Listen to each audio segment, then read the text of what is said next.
देश की सरकार ने गरीब लोगों को छोटे रोजगार के रूप में ई रिक्शा चलाने के लिए दी, जो कि गरीब लोगों ने किश्तों में लिया और अपना पालन पोषण उसी के सहारे करने लगे। मगर अब चंडीगढ़ में इन ई रिक्शा वालों की शिकायत है कि काफी समय से चंडीगढ़ ट्रैफिक पुलिस इन ई रिक्शा चलाने वाले लोगों के नाजायज 20 से 25 हजार तक के चालान काट रही है और शहर में ना चलाने के लिए कह रही है, जिससे इन लोगों को बहुत परेशानियों का सामना करना पड़ रहा है। यह बात Ambedkar e rickshaw union Chandigarh के प्रधान सुभाष तमोली ने खुद बताई। यही नहीं, यूनियन के प्रधान ने यह भी निवेदन किया कि इन गरीब लोगों को शहर में ई रिक्शा चलाने की इजाजत दी जाए और जो नाजायज चालान किए जा रहे हैं उन्हें माफ किया जाए, ताकि यह गरीब लोग अपने बच्चों का पालन पोषण कर सके।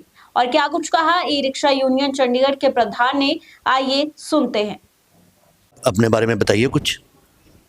मेरा नाम सुभाष तमोली, मैं यहाँ पर चंडीगढ़ में अंबेडकर ई रिक्शा यूनियन का प्रधान हूँ जी।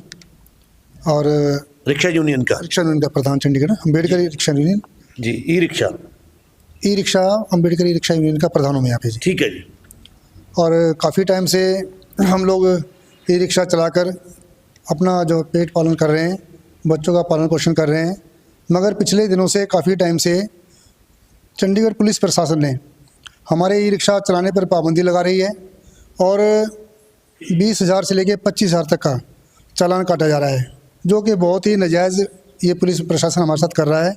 तो मेरी सरकार से मांग है कि भाई हमारे जो ई रिक्शा यूनियन के जो लोग हैं, रिक्शा लोग चलाकर अपना पालन पोषण कर रहे हैं बच्चों का, वो ये टोटल जो लोग हैं ये ई रिक्शा चलाकर ही अपना गुजारा कर रहे हैं। नहीं, देखिए, सरकार तो कहती है कि आप पेट्रोल और डीजल की गाड़ियां बंद करें और बैटरी वाली गाड़ियां चलाएं।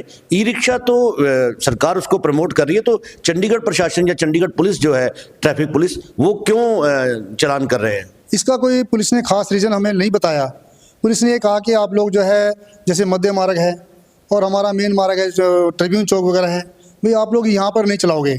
लेकिन जब हम लोग घर से चलते हैं तो हमें जैसे सेक्टर 30 में आना होता है या हमें पीजीआई जाना है, 16 सेक्टर जाना है, कोई इमरजेंसी जाना है, तो रास्ते तो यही पड़ेंगे ना जी। तो वहाँ पे पुलिस रोककर सीधा चालान काट देती है। मेरे हाथ में चालान है ये 20,000 के, 25,000 के गरीब लोगों के। हाँ जी, हाँ जी। अच्छा, तो ये सरासर 20-25 हज़ार के चालान सर ये मेरे पास है, ये 25 हज़ार के चालान मेरे पास है, 20,000 के चालान मेरे पास है। ये देखो 20,000 के चालान जी। इसमें क्या कारण क्या बताया गया चालान के लिए? कारण कुछ नहीं बताया गया, आप जो है ना वो गलत रोड पे जो है क्रॉसिंग कर रहे हैं। तो फिर भी अगर मान लो किसी आदमी ने गलती से गलत क्रॉस कर भी दिया तो इतना चालान नहीं बनता है। तो मैं समझता हूँ कि ये सरासर गरीब लोगों के साथ अन्याय है। सरकार को ऐसा नहीं करना चाहिए। जबकि जब हम लोगों को ये रिक्शा दिया गया, हम लोगों ने ख़रीदा, उस वक्त कहा था कि आपका इसमें कोई लाइसेंस नहीं होगा, कोई आरसी की ज़रूरत नहीं पड़ेगी और आपका ये जो है इसमें पोल्यूशन की भी कोई प्रॉब्लम नहीं है ना। तो सरकार तो इसको प्रमोट कर रही है जी। मगर चंडीगढ़ प्रशासन पता नहीं क्यों हम लोगों को बिना किसी रीज़न के तो इसको बंद करने पे तुली हुई है। आपकी यूनियन ने पिछले कल एक प्रदर्शन भी किया था और आप शायद भारतीय जनता पार्टी के कुछ अधिकारियों से, जो बड़े लीडर हैं, आप उनसे मिले भी थे। तो क्या उन्होंने आपको क्या आश्वासन दिया है? कल हमने राम दरबार में अपने यहाँ पे प्रदर्शन किया था और भारतीय जनता पार्टी के प्रवक्ता नरेश अरोड़ा जी के नेतृत्व में हम लोग पार्टी अध्यक्ष, जो भारतीय जनता पार्टी के अध्यक्ष है जेपी मल्होत्रा जी, जितेंद्र पाल मल्होत्रा जी, उनसे हम लोग मिले थे।